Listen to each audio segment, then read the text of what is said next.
Kabeshi, halika.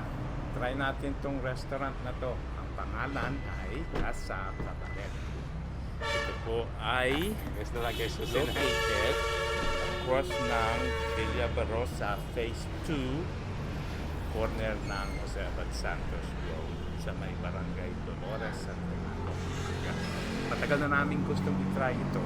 Finally, ito-try na namin.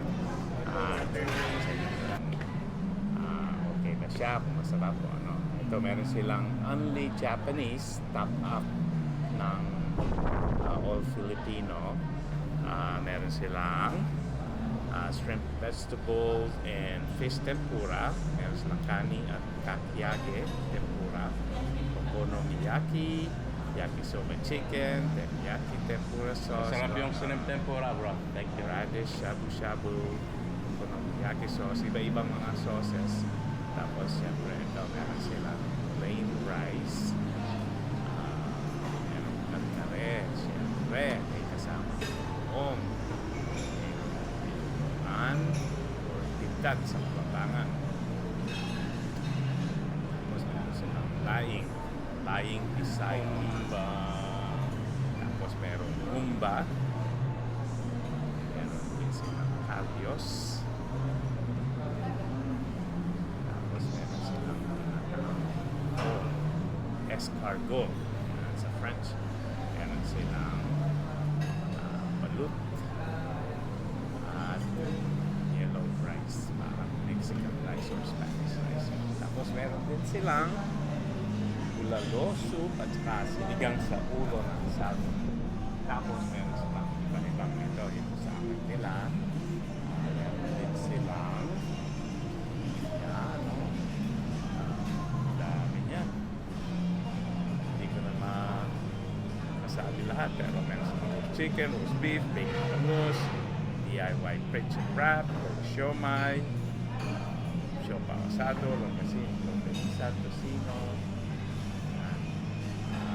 itlog na maalat, ito, yan, puro, tsaka ng gulay.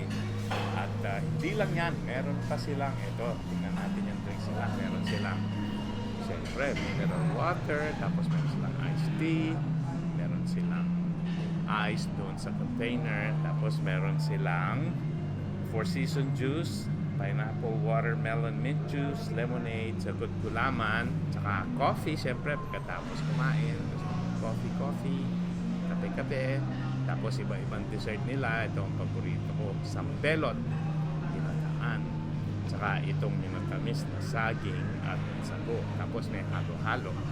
Ayun, na-excite, umikot tuloy yung camera. Tapos merong shaved ice at saka evaporated milk. Yan po ang offering nila dito for 629 pesos. All you can eat, only ma-avail yun na yung only nila. Tapos for 198 pwede nyo i-add yung kanilang anti-Japanese na meron din mga different kinds of rolls. Meron din silang ano dito, yung pangpasalubong. Yan. Masarap po ang pagkain dito. Gusto namin. At kami mga Kapampangan na marunong magluto. Siyempre, nahanap natin Kapampangan. So, nagustuhan naman namin dito. Kaya pina-vlog namin. Gusto namin i-share sa inyo. Yun lang po. Hindi ko na